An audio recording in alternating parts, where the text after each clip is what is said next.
함께 기도하며 함께 예배드리겠습니다. 사랑과 은혜의 하나님, 오늘도 이 시간에 하나님의 자리로 불러주셔서 우리가 처해 있는 모든 곳에서 하나님을 예배할 수 있게 하신 그 은혜에 감사합니다. 우리가 정말 예배할 수 없는 자들이지만 예수님의 보혈을 의지하여, 주님의 그 은혜를 의지하여 주님 앞에 나아가오니 우리의 찬양의 고백을 기쁘게 받아주시고, 이 시간 예배 가운데 주님 주시는 그 평안과 주님의 은혜를 마음껏 경험할 수 있도록 주님 이 시간 인도하여 주시옵소서. 우리가 이 예배 시간에 다른 것 구하지 않고 오직 주님의 얼굴만을 구하며 주님께 우리의 온 마음을 드릴 수 있는 예배 될 수 있도록 함께하여 주시옵소서. 예수님의 이름으로 기도드립니다. 아멘. 우리 사도신경으로 우리의 신앙을 고백하겠습니다. 나는 전능하신 아버지 하나님, 천지의 창조주를 믿습니다. 나는 그의 유일하신 아들 우리 주 예수 그리스도를 믿습니다.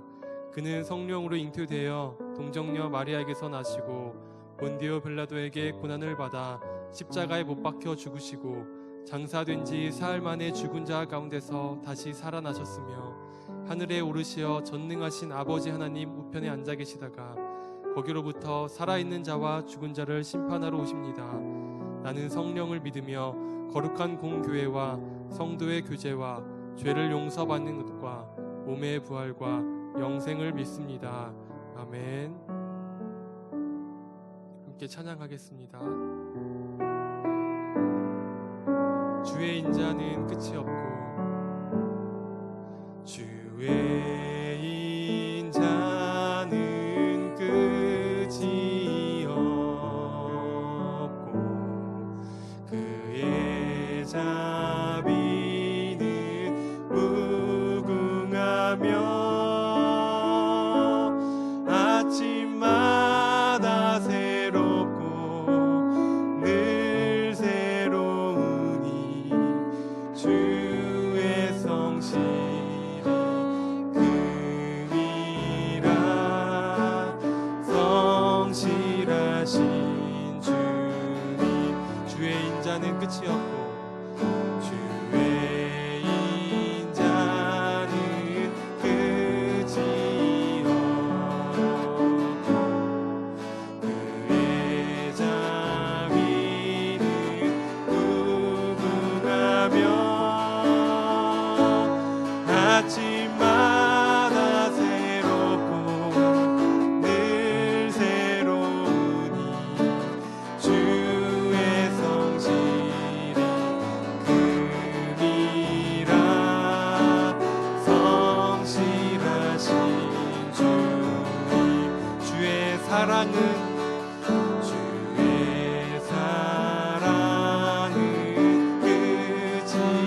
없고 그의 공의는 영원하며 아침마다 새롭고 늘 새로우니 주의 성실이 금이라. 성실하신 주님, 아침마다 새롭고 아침마다 새롭고 늘 새로우니 주의 성실이 금이라.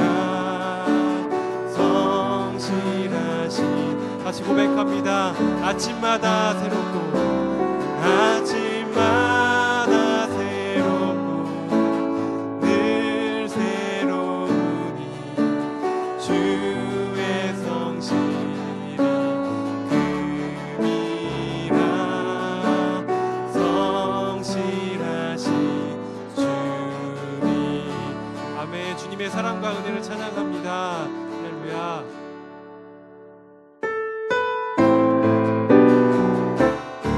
함께 박수 치며 찬양하겠습니다. 기뻐하며 함께 노래 부르리. 소리 높여 할렐루야 부르리. 주님 앞에 나와 찬양 드리며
하나님이시여 주는 나의 하나님이시로다.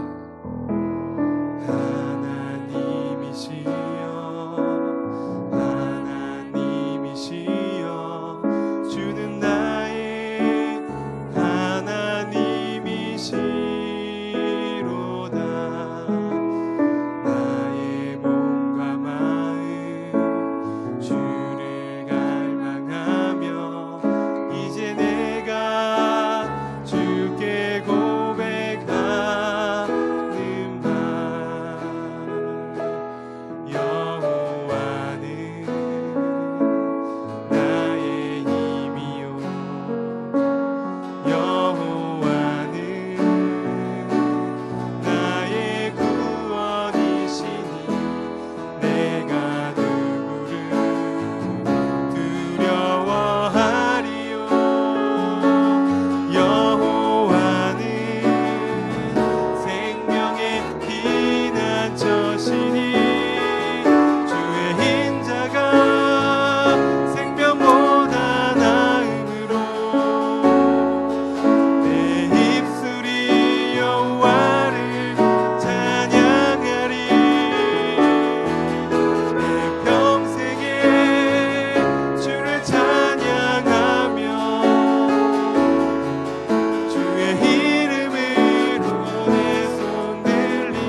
고백하면서 주님의 자리 앞으로 나아가겠습니다.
이 시간 교회 소식 나누겠습니다.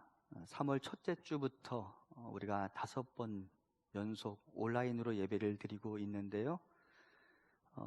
우리 성도님들이 서로 어떻게 사시는지 조금 궁금해 하시더라고요. 그래서 성도님들께 제가 대신해서 안부를 좀 전해드리면, 우리 어르신들 다들 무탈하게 건강하게 잘 지내고 계시고요.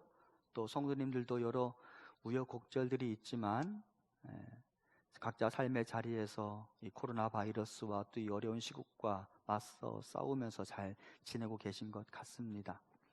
또 어르신들 중에도 유튜브 또는 온라인으로 예배하는 거에 대해서 조금 어려워하시는 분들이 계셨는데, 저희들이 또 잘 안내해 드려서 대부분의 성도님들이 이렇게 온라인 예배에 참여하고 계시다라는 사실 여러분께 안내해 드립니다. 이제 5번째 우리가 온라인 예배를 드리는데, 지난 주일에 우리 성도님들이 각자의 자리에서 어떻게 예배했는지 우리 함께 인증샷을 가지고 만든 영상을 조금 보도록 하겠습니다.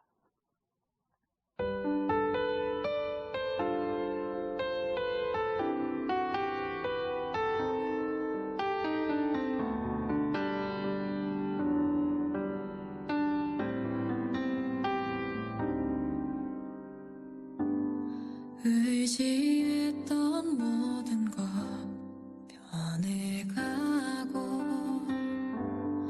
억울한 마음은 커져가네. 부끄럼 없이 살고 싶은 맘 주님 아시네.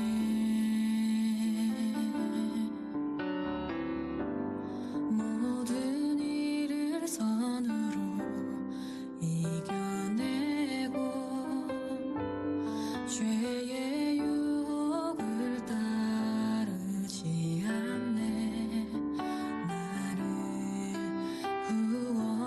구원하신 영원한 그 사랑, 크신 그네 날 붙드시네. 주어진 내 삶이 작게만 보여도 선하신 주 나를 이끄신 분의 중심을 보시는 주님만 따르네. 날 택하신 그때에 이스라엘에 왕이 없으므로 사람이 각기 자기의 소견에 옳은 대로 행하였더라. 아멘. 무너질지라도 예수는 여기 나를 붙드네. 보이지 않아도 주님만 따르네. 내 평생 주님을 노래. 사랑하는 성도 여러분, 이스라엘이 사사시대의 고통을 겪은 이유가 무엇입니까? 올모스트에는 성공했지만 모든 것에 순종하는 일은 실패했기 때문입니다. 모든 일에 순종해야 합니다. 모든 일을 손으로 이겨내고 죄의 유혹을 따르지 않네 나를 구원하신 영원한 그 사랑 크신 그네 날 붙드시네 주어진 내 삶이 처럼 나도 나의 전부를 하나님께 드림으로 하나님이 보실 때 그래 내가 나를 경유하는 줄 알겠다라고 말씀하실 만한 그 믿음의 길을 걸어갈 수 있도록 인도하옵소서. 이것이 우리의 소원이 될 수 있으면 좋겠습니다.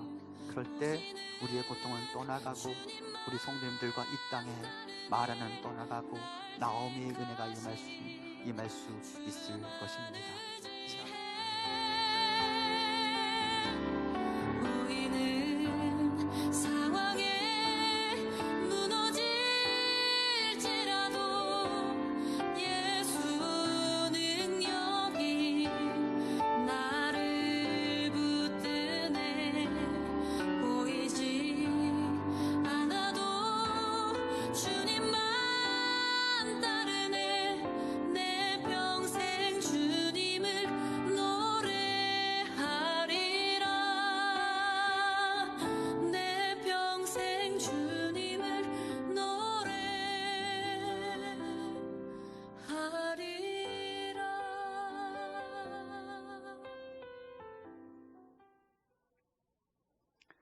네, 우리 성도님들이 인증샷을 보내주셔서 그것을 가지고 영상을 잘 만들 수 있었습니다. 성도님들께 이야기를 들어보니까 이 영상 자체만으로도 은혜가 된다고 하시더라고요. 예, 요즘 우리가 얼굴을 서로 못 보고 있는데 서로의 안부도 확인할 수 있고 또 각자의 삶의 자리에서 고스란히 하나님의 은혜를 경험하는 장면들을 보면서 서로가 힘을 얻게 되는 것 같습니다. 우리 성도님들 이번 주에도 또 예배 드리시면서 인증샷 남겨주시고 바로 여러분들이 머무는 그곳에서 하나님의 은혜를 누릴 수 있으면 좋겠습니다. 예배에 계속해서 안내해 드립니다. 교회 홈페이지와 유튜브를 통해 여러분 예배에 참여할 수 있습니다. 유튜브에서 묵동제일기의 통합이라는 이 채널을 여러분들이 아예 구독을 하시면 여러분들 영상이 업데이트 될 때마다 바로바로 확인할 수 있으니까 채널에 구독을 해주시면 좋겠습니다. 우리가 사순절을 보내고 있는데요. 사순절 절기를 보내면서 우리가 예배당에 모이지 않는 관계로 사순절과 관련된 은혜들을 나누는 일에 조금 소홀했던 것 같습니다. 그래서 교회 홈페이지에 이번 주부터 해서 사순절과 관련된 영상들을 지속적으로 업데이트할 예정입니다. 먼저 지금 한 영상이 올라가 있고요. 또 고난주간이 시작되면 고난주간에 해당되는 영상을 업데이트하고 또 성금요일에도 여러분께 영상을 제공하면서 그것을 통해서라도 우리가 좀 은혜를 누릴 수 있으면 좋겠습니다. 홈페이지 지속적으로 확인해 주시면 좋겠습니다. 또한 고난주간 특별 새벽 기도회, 비록 우리가 이 자리에 모일 수 있는 확률이 그리 많지 않을 수 있지만 만일 여기에 모이지 않는다 한다면 영상을 통해서라도 고난주간 특별 새벽 기도회를 진행하려고 합니다. 월요일부터 토요일까지 진행이 됩니다. 월요일부터 토요일까지 4월 6일부터 4월 11일까지 오늘을 견뎌라 라는 주제로 고난주간 특별 새벽 기도회가 진행될 예정입니다. 지금 말씀을 준비하고 있는데요. 이 고난주간 특별 새벽 기도회가 오늘을 살아가는 우리에게 힘이 되었으면 좋겠다라고 기도하는 마음으로 말씀을 준비하고 있습니다. 여러분 고난주간 특별 새벽 기도회 또한 여러분들 꼭 참여해 주시기 바랍니다. 성경 백독 운동이 계속 진행되고 있습니다. 앞서 인증샷 영상에서도 확인할 수 있었는데요. 우리 원영애 권사님이 5번째 성경을 통독하셔서 제8호, 그리고 정종훈 권사님이 제9호 성경 통독하셨습니다. 아직 갈 길이 멀어 보이지만 여러분들 함께 성경 읽어가고 있으리라 저는 생각하고 있고 게을러지지 않고 꾸준히 말씀 잘 읽어가면서 성경 백독 운동 우리가 함께 달성할 수 있으면 좋겠습니다. 오늘 예배는 온 가족이 함께 드리는 예배로 진행이 되고 있습니다. 그래서 이 시간에 먼저 박정민 전도사님 나오셔서 어린이 설교, 아무 죄 없으신 예수님이라는 제목으로 어린이 설교 나눠주시도록 하겠습니다.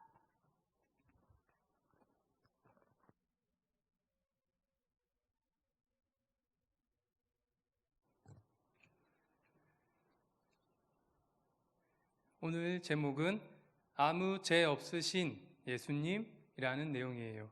함께 성경 말씀을 볼게요. 오늘 말씀은 마가복음 14장 58절에서 62절까지 말씀이에요. 표준 세번역으로 전도사님이 읽을게요.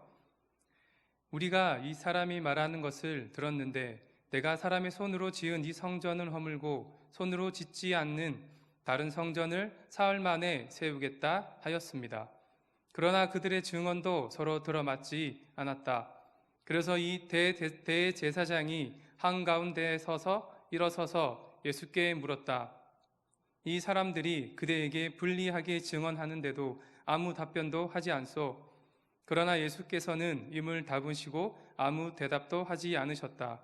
대제사장이 예수께 묻기를 그대는 찬양을 받으실 분의 아들 그리스도요 하였다. 예수께서 말씀하셨다. 내가 바로 그이요. 당신들은 인자가 전능하신 분의 오른쪽에 앉아 있는 것과 하늘의 구름을 타고 오는 것을 보게 될 것이요.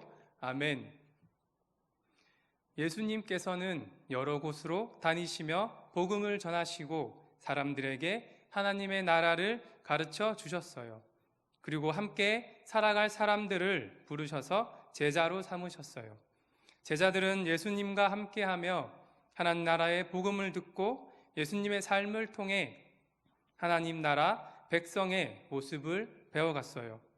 그런데 예수님의 제자 중에는 예수님의 뜻을 따르지 않고 배반한 사람도 있었는데 바로 가롯 유다라고 하는 제자였어요.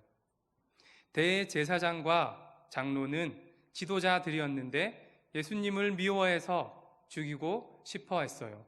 그래서 가롯 유다를 이용해서 예수님을 잡아왔어요. 이 모습을 본 예수님을 믿고 따르던 제자들은 자신들도 잡혀갈까봐 무서워서 모두 도망갔어요. 예수님은 재판을 받기 위해 산헤드린 공회라는 곳으로 가게 되었는데 산헤드린 공회는 오늘날로 말하면 법원으로 예수님은 법원에서 재판을 받게 된 거예요. 예수님을 끌고 온 사람들은 예수님을 죽일 증거를 찾으려고 했지만 예수님을 죽일 증거를 찾아내지 못했어요.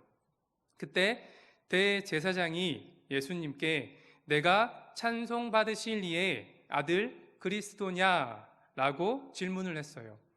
예수님은 이 질문에 내가 바로 그다라고 대답하셨어요. 예수님 당시에는 유대인들은 하나님의 아들이라는 말을 함부로 사용하는 사람을 신성 모독죄로 여겨 사형 선고했는데 대제사장은 예수님을 신성 모독죄로 처벌하기 위해 이 질문을 한 거예요.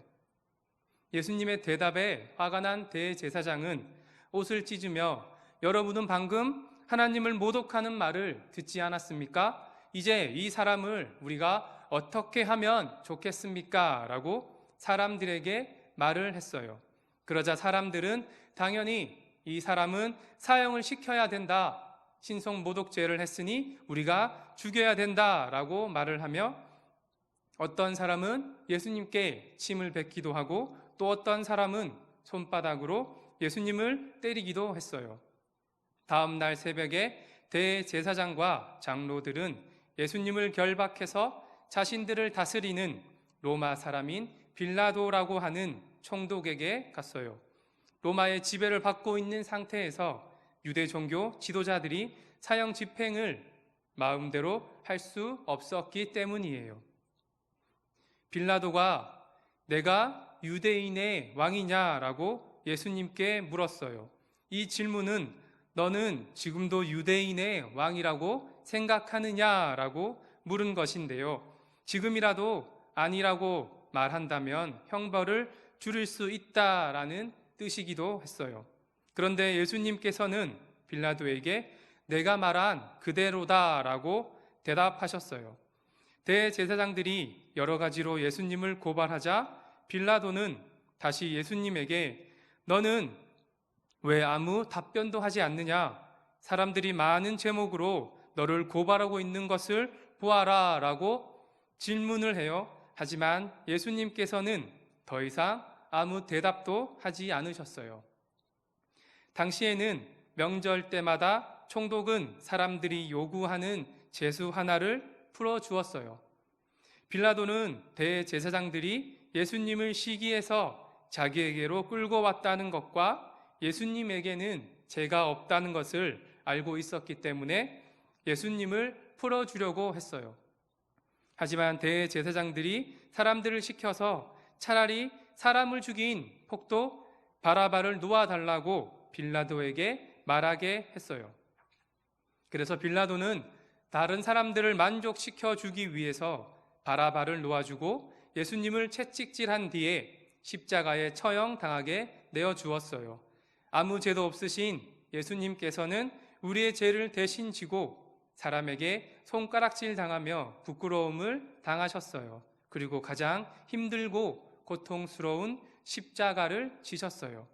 우리 때문에 그리고 우리를 위해 십자가를 대신 지신 예수님을 생각하며 감사하고 예수님의 사랑을 닮아가요. 그리고 사랑을 모두에게 전하는 우리 친구들이 되었으면 좋겠어요. 함께 기도할게요.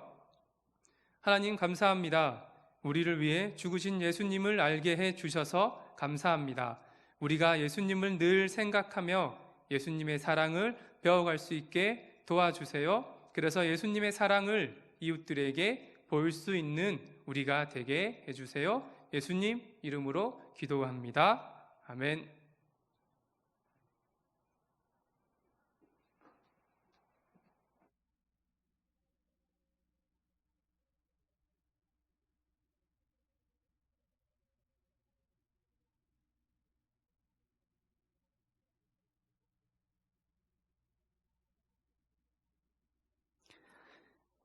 예, 다시 우리 성도님들과 함께 하나님 말씀 나누겠습니다. 오늘 하나님께서 우리에게 주시는 말씀은 창세기 25장 21절부터 23절까지 말씀입니다. 구약 성경 34면에 있는 창세기 25장 21절부터 23절까지 말씀을 제가 봉독하겠습니다. 이삭이 그의 아내가 임신하지 못하므로 그를 위하여 여호와께 간구하매 여호와께서 그의 간구를 들으셨으므로 그의 아내 리브가가 임신하였더니 그 아들들이 그의 태 속에서 서로 싸우는지라. 그가 이르되 이럴 경우에는 내가 어찌할꼬 하고 가서 여호와께 묻자온데 여호와께서 그에게 이르시되 두 국민이 내 태중에 있구나. 두 민족이 내 복중에서부터 나누이리라. 이 족속이 저 족속보다 강하겠고 큰 자가 어린 자를 섬기리라 하셨더라. 아멘. 오늘은 성경 속의 라이벌 두 번째 시리즈로 쌍둥이 형제였던 에서와 야곱에 대한 말씀을 나누도록 하겠습니다. 두 사람은 한 어머니의 태에서 태어난 쌍둥이임에도 불구하고 한 사람은 에돔 족속의 선조가 되고 또 한 사람은 이스라엘이라는 한 지파 민족의 일원이 되는 매우 극단적인 삶을 살아가게 됩니다. 성경은 두 사람 사이의 관계를 설명하면서 형이 동생을 섬기게 되었다라고 말하기도 하고 하나님께서 야곱은 사랑하셨지만 에서는 미워하셨다라고 기록하기도 합니다. 그런데 이와 같은 성경 내용을 이미 알고 있는 우리로서는 하나님께서 두 사람을 선택하는 과정에서, 즉 어떤 사람은 사랑하고 어떤 사람은 버리는 그 과정에서 두 사람에게서 그렇게 사랑을 받고 버림을 받아야 하는 또렷한 이유가 발견되지 않기 때문에 우리가 조금 당황하게 됩니다. 심지어 성경은 이렇게 기록합니다. 로마서 9장 11절부터 13절까지 말씀입니다. 그 자식들이 아직 나지도 아니하고 무슨 선이나 악을 행하지 아니한 때에 택하심을 따라 되는 하나님의 뜻이 행위로 말미암지 않고 오직 부르시는 이로 말미암아 서게 하려 하사 리브가에게 이르시되 큰 자가 어린 자를 섬기리라 하셨나니 기록된 바 내가 야곱은 사랑하고 에서는 미워하였다 하심과 같으니라. 여기서 미워하다라는 말은 두 번째로 사랑하다라는 말로 번역할 수 있습니다.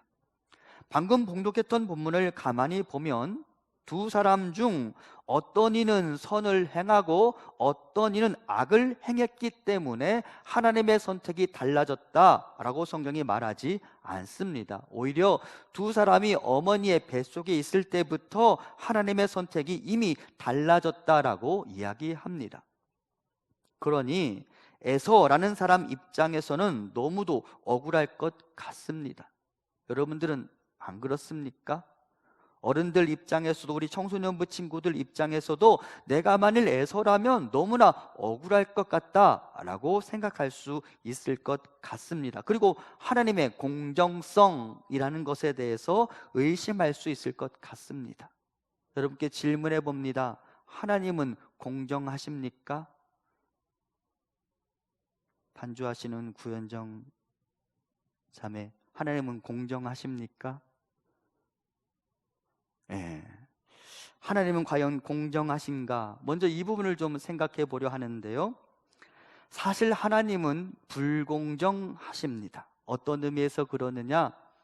하나님은 아무 죄 없으신 예수 그리스도에게 대해서는 죄에 대한 징벌을 가하셨던 반면 죄로 얼룩진 인간에 대해서는 죄가 없다라고 무죄 선언을 해 주셨습니다. 그러니 예수 그리스도 입장에서 하나님은 공정하십니까? 공정하지 않으십니까?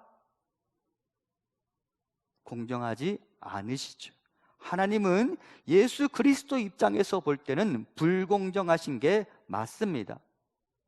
그리고 그렇게 하나님께서 불공정하시기 때문에 애초에 죄악 중에 출생한 저 같은 사람도 구원을 소망할 수 있게 되었습니다. 만일 하나님께서 공정하시다면 여러분과 저에게 구원의 소망이 있을 수 있어요? 없어요? 없습니다. 사람이 본래 어떤 존재입니까? 믿음의 사람 다윗의 고백을 들어봅니다. 내가 죄악 중에 출생하였으며 모친이 죄 중에 나를 잉태하였나이다. 우리는 다 죄인으로 태어났습니다. 달리 말하면 하나님께서 공정하시기만 하다면 우리는 어느 누구도 구원받을 수 없다라는 말입니다. 하지만 이제 사람과 사람의 입장에서 생각해 봅니다. 정말 하나님은 에서와 야곱 사이에서 불공정하신 것일까요?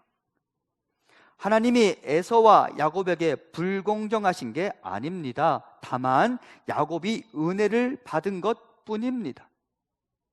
하나님은 하나님 앞에서 모든 사람들이 다 버림받아 마땅하다는 사실을 아십니다. 그런 면에서 우리 모두는 버림받는 게 당연한 대가를 받는 것이라고 말할 수 있습니다. 그러니 에서가 받은 대가는 공정한 대가다라고 말할 수 있습니다. 에서는 공정한 처분을 받았습니다. 다만 야곱은 은혜를 받은 것뿐이죠. 물론 사람이 본래부터 죄인이다라고 말하면 반기를 드는 분도 있을 수 있습니다. 사람 안에 착함이 있습니까? 없습니까? 있습니다. 요즘 코로나를 극복해가는 과정을 보면서 새삼 우리 국민들의 위대함을 발견하게 되는데, 마스크 사는데 너무 어려우니까 나는 일정 기간 동안 마스크를 구매하지 않겠습니다 라고 말하는 사람에서부터 대구와 경북 지역에 의료인들이 필요하다고 하니까 발벗고 나서서 그곳에 가서 자원봉사를 하는 의료인들, 그리고 상당한 액수의 후원금을 기증하는 사람들을 보면 사람 안에 선함이 있다는 것을 부정할 수 없을 것 같습니다. 하지만 다시 한번 생각해 봅니다. 누군가가 연약한 여성을 성적으로 착취하고 그것으로 더 돈을 벌라고 강요하거나 가르쳐 준 적 없는데 사람들이 탐심에 이끌려 그와 같은 끔찍한 일을 저지르는 것을 우리가 지금 보고 있는데, 만일 사람이 정말 착하다면 이와 같은 죄악들은 어떻게 설명하고 어떻게 이해할 수 있겠습니까? 겉으로 보기에는 참으로 멀쩡해 보이는 사람들이 그와 같은 끔찍한 일을 저지르는 것을 보면서 어찌 사람이 선하다라고 말할 수 있겠습니까? 갈라디아서는 사랑을 성령의 열매라고 규정합니다. 달리 말하면 성령이 아니고는 성경이 말하는 사랑을 어느 누구도 할 수 없다라는 말입니다. 그런데 이것 또한 이해되지 않습니다. 성령 밖에 있는 사람, 그리스도 밖에 있는 사람도 다 사랑하며 살잖아요. 남자와 여자가 사랑하고, 남편과 아내가 서로 사랑하고, 부모와 자녀가 사랑하고, 이웃과 이웃이 사랑하며 살잖아요. 그런데 어떻게 사랑은 오직 성령의 열매라고 말할 수 있을까요? 성령 밖에 있는 사랑, 곰곰이 생각해 보면 사람들이 사랑한다고 말하는데요, 그 사랑이라는 이유로 다른 사람을 향하여 날카로운 칼을 휘두르기도 하며, 다른 사람을 함부로 구속하기도 하며, 사랑이라는 이유로 다른 사람의 것을 빼앗기도 합니다. 이렇게 본다면 성령 밖에 있는 사람의 사랑은 절대 온전하지 않습니다. 왜 그럴까? 성령 밖에 있는 사랑한다고 말하는, 그 사랑의 주체라고 말하는 그 사람 자체가 죄인이니까, 그 사람 자체가 온전하지 않으니까 그가 하는 사랑도 불완전한 것입니다. 사람이 죄악 중에 출생하였고 그 안에 끔찍한 죄의 본능을 가지고 있다는 사실을 이번 주 언론에서 알게 된 박사방, N번방 사건들을 통해 우리가 알 수 있잖아요. 제가 어린 시절을 곰곰이 생각해 보니까 아주 꼬맹이 시절의 저에게 세상은 무지갯빛이었습니다. 하지만 그것은 나의 착각이었다는 사실을 알게 되는데 저는 시간이 그리 오래 걸리지 않았습니다. 중학생이 되는 순간부터 알았어요. 세상은 악하고 절망적이며 사실은 회색빛으로 가득하다는 사실을. 왜? 그 안에는 인간이 죄인이기 때문이죠. 그 안에 인간이 본래 악하기 때문이죠. 그런 면에서 여러분, 에서가 받은 처분은 오히려 공정한 처분입니다. 반대로 야곱은 그 가운데서도 선택되었으니 야곱은 그것에 그냥 감사하면 되는 것입니다. 죄인임에도 불구하고 하나님의 선택을 받았던 사람들을 곰곰이 생각해 봅니다. 마태, 삭개오, 사도 바울, 어느 누구도 나도 하나님의 백성이 되리라고 상상할 수 없었던 사람들이었습니다. 마태와 삭개오, 사람들의 손가락질과 비난을 받는 사람이었습니다. 사도 바울, 그리스도인들을 잡아 옥에 가두던 사람이었으니 그 자신이 예수 그리스도를 만나고 예수 그리스도의 은혜로 구원을 받으리라 상상할 수 없었을 것입니다. 그래서 그들 안에는 언제나 이런 질문이 있었을 거예요. 내가 누구이기에 나 같은 사람도 사랑하시는가? 그리고 그 감동과 그 감격이 있었기 때문에 즐거이 하나님의 나라를 위하여 자기 자신의 삶을 드릴 수 있었던 것이죠. 찬송가 305장이라는 이 찬송가의 작사가이며 전직 노예선 선장이었던 존 뉴턴의 감동과 감사, 우리가 절대 잊지 말아야 합니다. 전직 노예선 선장이었던 그가 하나님을 만났습니다. 그리고 그가 저절로 감사하게 됩니다. 나 같은 죄인 살리신 그 은혜 놀라워. 잃었던 생명 찾았고 광명을 얻었네. 존 뉴턴이 아무리 생각해 봐도 나 같은 사람이 하나님을 만나는 것 이해할 수 없다라고 그가 고백하게 된 거예요. 그래서 Amazing Grace라고 고백하게 된 것이죠. 사랑하는 성도 여러분, 이 감동과 감사를 간직하는 자는 절대 타락하지 않습니다. 몰락하지 않습니다. 왜 유명한 사역자들과 목회자들이 그렇게 타락하고 실패하는지 아십니까? 목회에 있어서 어떤 성과들을 거두다 보니까 내가 부름받은 그 사실에 대한 은혜와 감동은 다 있고서 내가 내 힘으로 여기까지 올라왔다고 생각하는 것입니다. 그리고 그 감동을 잃어버리니까 쉽게 타락하는 것입니다. 여러분, 오늘 우리가 야곱에 대해서 살펴보는데 하나님이 야곱의 이름을 바꾸시기 전에 그에게 질문을 던지셨습니다. 하나님께서 야곱이라는 사람의 이름을 이스라엘로 바꿔주셨죠. 야곱은 거짓말쟁이, 속이는 자라는 의미이고요, 이스라엘은 하나님이 싸우시다라는 의미입니다. 완전히 다른 의미예요. 그리고 하나님께서 그의 이름을 바꾸어 주셨기 때문에 야곱의 삶이 완전히 달라질 수 있었어요. 그런데 하나님께서 그렇게 야곱의 인생에 있어서 절대적으로 중요한 순간에 야곱에게 질문을 던지십니다. 내 이름이 무엇이냐? 하나님이 야곱의 이름을 몰라서 그런 질문을 던지셨을까요? 그렇지 않습니다. 야곱에게 하나님 앞에서 자기 자신이 본래 어떤 사람인지를 고백하게 하신 것입니다. 야곱이 말하죠. 저는 거짓말쟁이입니다. 저는 속이는 자입니다. 그러면 하나님이 왜 이렇게 질문을 던지셨을까요? 너는 본래 은혜, 긍휼, 그리고 나의 사랑과 선택에 어울리지 않는 사람이었다는 것을 내가 알지 않느냐라는 사실을 말씀해 주고 싶었어요. 그리고 야곱은 나는 거짓말쟁이입니다 라고 스스로 고백함과 더불어 나는 하나님의 은혜와 사랑을 감당할 만한 사람이 아닙니다 라고 고백하게 되었고, 그것에 대한 감동과 감사를 평생을 간직하며 살아갈 수 있게 되었던 것이죠.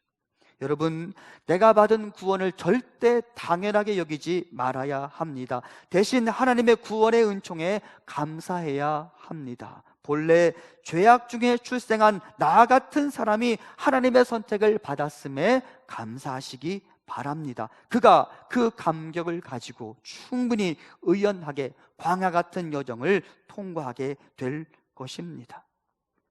야곱의 반응, 나 같은 자도 구원을 받을 수 있다니 라고 그가 속으로 고백할 수밖에 없었다는 사실을 기억하며 하나님의 은혜에 감동하고 감사하는 우리가 되기를 소망합니다. 그렇다면 성경의 라이벌 에서와 야곱의 차이는 무엇일까요? 두 사람의 차이는 하나님의 복을 향한 열심과 갈망에서 발견됩니다. 야곱은 언제나 하나님의 복을 갈망했습니다. 그것이 자신의 삶의 성공 열쇠라는 사실을 한 번도 잊어본 적이 없습니다. 나는 하나님 없으면 안 된다라고 깨달았기 때문에 하나님의 복을 절대 놓치지 않겠다는 갈망으로 무장되어 있었습니다. 그런데 에서는 하나님의 복을 너무나 가볍게 여겼습니다. 창세기 25장 34절 끝부분에 이렇게 나와 있습니다. 에서가 장자의 명분을 가볍게 여김이었더라, 하찮게 여겼다라는 말입니다. 이 태도가 에서와 야곱의 차이를 만들어낸 것입니다. 물론 여기에서 기억할 것이 있습니다. 성경은 야곱의 속임을 절대 정당화하지 않습니다. 소위 모략전도라고 알려진 신천지의 포교 방식이 요즘 사람들의 입에 오르락내리락 하고 있습니다. 한 사람을 포교 대상으로 설정해 두고 그 사람 주변의 사람들 환경까지 다 조작해서 한 사람을 현혹시키는 이단의 속임수 전도법입니다. 그런데 여러분, 그것 아시죠? 아무리 열매가 맺히는 것 같아 보일지라도 그것은 절대 하나님의 방법일 수 없습니다. 하나님은 정직을 중요하게 여기십니다. 민수기 23장은 이렇게 말하죠. 하나님은 사람이 아니시니 거짓말을 하지 않으시고. 하나님은 거짓말과 상관이 없는 분이십니다. 10계명의 제 9번째 계명 뭐예요? 거짓말하지 말라. 반면 정직은 하나님이 사람을 평가하는 매우 중요한 평가 기준이 됩니다. 하나님께서 유다의 왕들을 평가하실 때 다음과 유사한 구절들이 성경 안에 반복됩니다. 아사 왕을 향한 평가입니다. 아사가 그의 조상 다윗 같이 여호와 보시기에 정직하게 행하여. 그러니까 한 사람에 대한 긍정적인 평가의 여부를 결정할 때 하나님이 보시는 기준이 있었어요. 채점 기준이 있었어요. 그 채점 기준에 뭐가 들어있는 거예요? 정직이 들어있는 거예요. 이런 면에서 야곱의 속임수는 절대 정당화될 수 없습니다. 야곱은 하나님의 약속을 신뢰하지 못하고 조바심을 낸 케이스입니다. 만일 그가 하나님의 때를 기다리고 하나님의 방법을 추구했다면 그는 정직을 유지하면서도 하나님의 복을 깨끗한 방식으로 받을 수 있었을 거예요. 하지만 야곱은 그것을 기다릴 수 없었고 조바심과 함께 속이는 자의 인생을 살아가게 되었고 그것으로 야곱의 인생이 험난할 수밖에 없었습니다. 자, 기억해야 합니다. 야곱의 복을 얻는 방법은 절대 정당화될 수 없습니다. 다만 우리가 무엇을 기억해야 하느냐? 하나님의 복을 향한 그의 갈망과 열정은 잊지 말아야 합니다. 앞서 하나님께서 야곱의 이름을 이스라엘이라고 바꾸어 주셨다고 하는데요, 그 장면을 보면 하나님의 사자와 야곱이 씨름을 합니다. 여러분, 이 세상 역사 어디에 사람이 하나님이 보내신 사자와 씨름한 기록이 있어요, 없어요? 없어요. 그런데 그 기록을 보면 야곱이 그 하나님의 사자와 씨름하다가 그의 환도뼈가 부러지는 고통스러운 순간을 경험합니다. 그럼에도 야곱은 그 하나님의 사자를 놓아주지 않습니다. 왜? 하나님의 사자를 여기서 놓쳐버리면 내 인생도 끝난다고 생각했기 때문입니다. 하나님의 사자를 그냥 놓쳐버리면 나는 형에서를 절대 만날 수 없다라고 생각했기 때문입니다. 그래서 그는 하나님의 사자를 절대 놓칠 수가 없었어요. 하나님의 복을 갈망했기 때문이죠. 또 한 번은 야곱의 가문이 세겜 족속과 더불어 전쟁을 벌여야 하는 상황에 처하게 됩니다. 근데 그 상태에서 그렇게 전쟁이 붙으면 야곱의 가문이 패배할 수밖에 없었어요.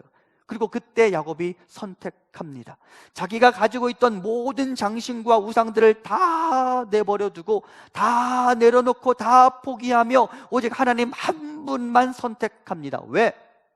다른 것 다 있어도 하나님 없으면 나는 꽝이라는 사실을 알았기 때문입니다. 반면 하나님만 붙잡으면 나는 여기서도 살 수 있다라고 믿었기 때문입니다. 그래서 그는 여호와의 복을 갈망하며 여호와를 갈망했습니다. 그리고 그의 인생이 하나님의 돌보심 가운데 머물 수 있었던 것이죠. 여러분, 성경의 두 라이벌 에서와 야곱의 가장 결정적인 차이점, 하나님의 복을 향한 갈망이라는 사실을 잊지 말아야 합니다. 반면 에서는 장자의 복을 눈앞에 보이는 팥죽 한 그릇과 바꾸어 버렸습니다. 우리식으로 표현하면 라면 한 그릇과 바꿨다고 말할 수 있을지도 모르겠습니다. 하나님이 자신에게 얼마나 큰 복을 주실 수 있는지를 간과하고 자신이 받을 수 있는 장자권을 팥죽 한 그릇과 바꾸어 버렸습니다. 그 하나님의 능력을 신뢰하지 못하고 그분이 주는 유익을 인정하지 못하고 그 복을 가볍게 여겼으며 팥죽 한 그릇을 향한 헛된 욕망을 채우기 위해 모든 복의 근원이신 하나님을 부정하고 말았습니다. 히브리서는 그래서 이 에서에 대해서 이렇게 말합니다. 음행하는 자와 혹 한 그릇 음식을 위하여 장자의 명분을 판 에서와 같이 망령된 자가 없도록 살피라. 에서에 대해서 뭐라고 말하느냐? 한 그릇 음식을 위하여 장자의 명분을 판 망령된 자라고 이야기합니다. 여러분, 이것이 에서와 야곱의 차이입니다. 하나님의 복을 간절히 사모하시기 바랍니다. 하나님을 갈망하시기 바랍니다. 수로보니게 여인처럼. 이 여인, 예수님으로부터 매우 모진 말을 들었지만 예수님 곁을 떠나지 않고 끝까지 남아 있었어요. 왜? 예수님의 능력이 아니면 자신의 딸의 귀신을 쫓아낼 방법이 없다고 생각했으니까. 그녀는 주님의 복을 갈망했어요. 모든 복의 근원이신 하나님이 우리에게 말씀하십니다. 우리 함께 신명기 30장 15절 말씀을 같이 봉독합니다. 보라, 내가 오늘 생명과 복과 사망과 화를 내 앞에 두었나니. 우리 하나님 앞에 4장의 카드가 있습니다. 생명과 복과 사망과 화. 여러분, 무엇을 잡고 싶습니까?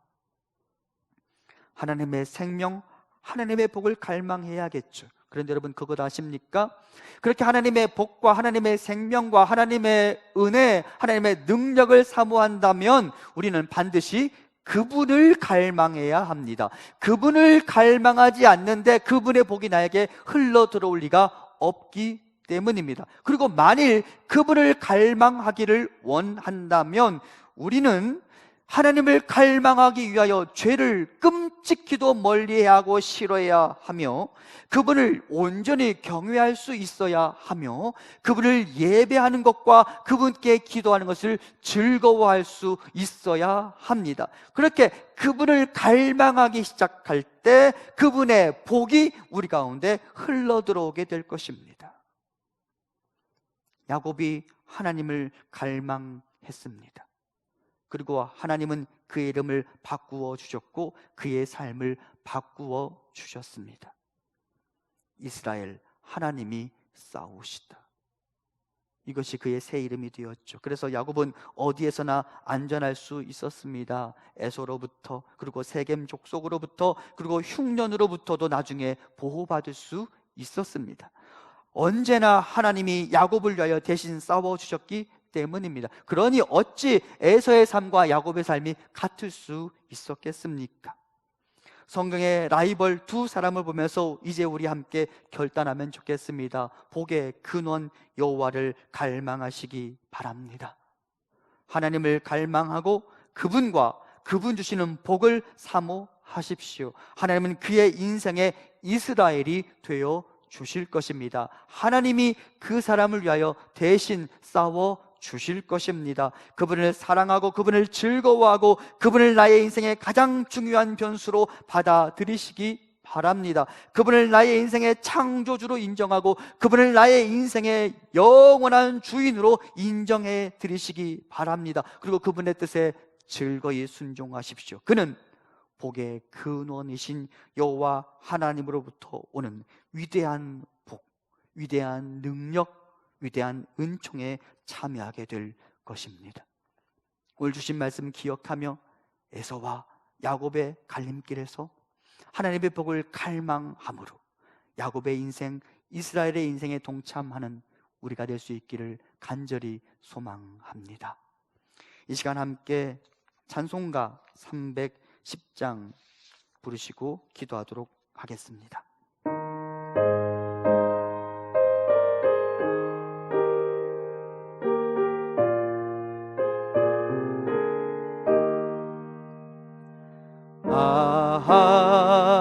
하나님의 은혜로 있을 데 없는 자 왜 구속하여 주는지 난 알 수 없도다. 내가 믿고 또 의지함은 내 모든 형편하시는 주님 늘 보호해 주실 것을 나는 확실히 다시 합니다. 하나님의 은혜로 하나님의 은혜로 있을 데 없는 자 왜 구속하여 주는지 난 알 수 없도다. 내가 믿고 또 의지함은 내 모든 형편하시는 주님 늘 보호해 주실 것을 나는 확실히 아네. 이 시간 우리 함께 기도하겠습니다. 첫 번째는 하나님의 일방적인 선택, 그것으로 내가 하나님의 자녀된 것에 대해서 감사하시기 바랍니다. 그리고 그 선택된 이후에도 에서와 야곱의 삶이 참으로 많이 달랐는데 그 차이점 중 에서는 하나님의 복을 멸시했으며 야곱은 하나님의 복을 간절히 사모하고 갈망했다는 사실을 기억하며 우리가 하나님의 복을 갈망하는 인생이 되게 해주시도록 우리 함께 기도하겠습니다. 사랑의 하나님, 나 같은 자를 살리신, 나 같은 자에게 베푸신 하나님의 은혜에 감사합니다. 그렇습니다. 내가 선택되어졌음에 대해서 감사하게 하소서, 감동하게 하소서, 그것을 잊지 않게 하소서, 나 같은 자를 부르신 하나님을 절대 잊지 않게 하소서, 그리고 그 하나님의 은혜에 대한 감동과 감사와 함께 절대 믿음의 대열에서 일탈하지 않으며 절대 하나님의 복을 밀어내지 않도록 인도하여 주시옵소서. 또한 에서와 야곱이 태어난 이후에도 그들의 삶이 확연하게 달랐음을 바라보며 우리가 하나님의 복을 멸시하는 에서와 같지 아니하고 하나님의 복을 무겁게 여기며 하나님의 복을 간절히 갈망하는 야곱의 인생이 될 수 있도록 인도하여 주시고, 그렇게 하나님의 복을 간절히 사모하며 주를 놓치지 않고 살아가기를 소망할 때에 하나님 우리 인생 가운데 찾아오셔서 우리를 위하여 대신 싸우시는 이스라엘의 복락을 허락하여 주시옵소서. 아멘. 그것으로 하나님 우리의 삶이 바뀌고 그것으로 우리의 삶의 자리가 바뀌고 그것으로 우리의 인생이 바뀌는 은혜를 경험할 수 있도록 인도하여 주시옵소서. 하나님 우리 성도님들을 위하여 대신 싸워 주시옵소서. 우리가 주를 간절히 갈망하나이다. 사랑의 하나님, 나 같은 죄인이 선택되어졌음에 우리가 감사하게 하소서. 하나님의 은혜로 우리가 구원받았음에 대해 감동하게 하소서. 이 은혜를 결단코 잊지 않게 하소서. 더불어 에서와 야곱이 출생 이후에도 확연하게 다른 길을 걸어갔던 것을 보면서 우리가 하나님의 복을 가볍게 여겼던 에서가 아니라 하나님의 복을 간절히 갈망했던 야곱이 되기를 소망하오니, 하나님 우리가 주를 간절히 사모하게 하시고 주의 복을 간절히 사모하게 하소서. 그리고 우리 주님께서 우리 인생을 이스라엘, 우리를 위하여 대신 싸우시는 그 복락을 주실 것을 사모하게 하시고 또 그 은혜를 실제로 경험하며 살아가는 우리 성도님들의 일상이 될 수 있도록 인도하여 주시옵소서. 예수님 이름으로 기도합니다. 아멘. 이제 하나님께 예물 드리겠습니다.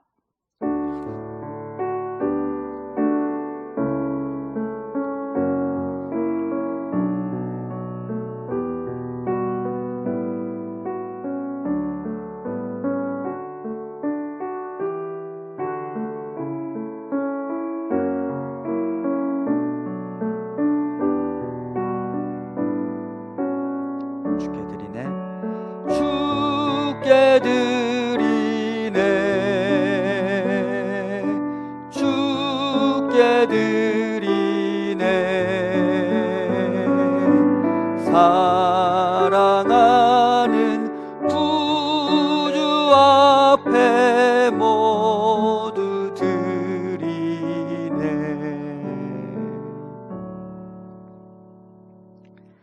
사랑의 하나님, 사순절을 보내며 주의 백성들이 어둡고 캄캄한 시절을 보내고 있습니다. 그리고 주님의 고난과 무덤 속의 고독을 저절로 묵상해 봅니다. 그리고 깨닫게 됩니다. 그때도 하나님은 쉬지 않고 일하셨다는 사실을, 무덤 속에 예수님의 부활을 위한 일을 조용히 시작하셨다는 사실을, 이제 우리도 이 어둠과 고난 중에서 부활의 사건을 바라보게 하시고 우리를 위하여 쉬지 않으시는 하나님을 바라보게 하시고 하나님께서 베푸실 위대한 회복을 꿈꿀 수 있도록 인도하옵소서. 하나님, 사랑하는 성도님들이 귀한 예물을 드립니다. 각자가 만만치 않은 삶을 살아가고 있지만 그럼에도 하나님을 향한 사랑의 고백을 놓치지 않는 우리를 기억하여 주시고 이 귀한 예물 하나님의 나라를 위하여 아름답게 사용하여 주시옵소서. 주께 드린 모든 성도님들의 생업의 현장에 복을 주시고 가정에 복을 주셔서 건강과 평안의 은총을 허락하옵소서. 우리 자녀들 중 멀리 프랑스와 캐나다에 떨어진 자녀들이 있습니다. 군에 가 있는 자녀들이 있습니다. 하나님, 멀리서 그들을 위하여 중보하는 부모님들의 기도를 들으시고 주님의 날개 그늘 아래에서 우리의 자녀들을 안전하게 지켜주시옵소서. 어두운 시대를 보내면서도 자신의 인생 진로를 위하여 시험을 준비하고 취업을 준비하는 자녀들의 길을 열어주시며 하나님이 인도하시는 자의 형통의 복을 허락하옵소서. 우리 어르신들 건강을 지켜주시고 우리 어린 자녀들을 보호하여 주시옵소서. 온 성도들이 예배당에 모일 수 있는 날이 속히 다가올 수 있도록 인도하옵소서. 멀리 캄보디아도 코로나 바이러스의 영향을 받고 있습니다. 사랑하는 디모더자의 성도들을 지켜주시고 교회를 지켜주시옵소서. 하나님, 우리가 믿는 하나님은 신실한 신부님을 믿사오니 우리의 기도를 들으시고 속히 이 땅을 고쳐 주시옵소서. 우리의 일상이 회복될 수 있도록 인도하옵소서. 예수님 이름으로 기도합니다. 아멘. 이제 파송 찬양하겠습니다.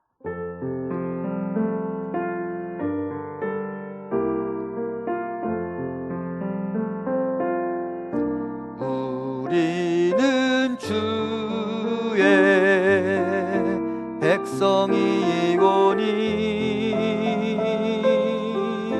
주의 그 큰 이름 선포합니다.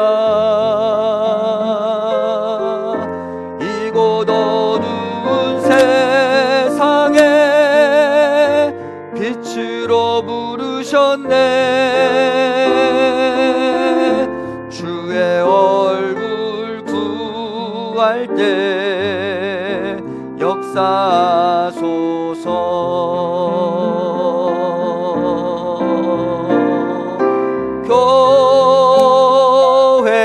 교회를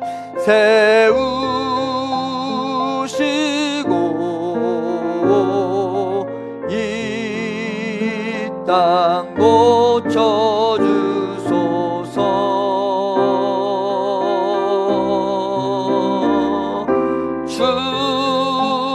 주님 나라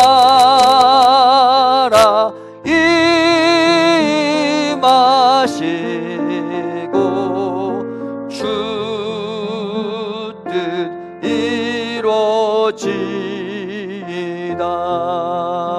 이루어지이다. 이제는 우리 주 예수 그리스도의 은혜와 하나님 아버지의 크신 사랑하심과 성령님의 위로 교통하심이 나 같은 죄인 살리신 하나님의 은혜에 대한 감동과 감사를 잊지 않으며 하나님의 복을 갈망하며 이스라엘 나를 위하여 대신 싸우시는 하나님의 은총을 받아들이며 살아가기를 소원하는 사랑하는 우리 성도님들과 우리 교회와 조국 대한민국 위에 지금부터 영원토록 함께 있기를 간절히 축원하옵나이다. 아멘.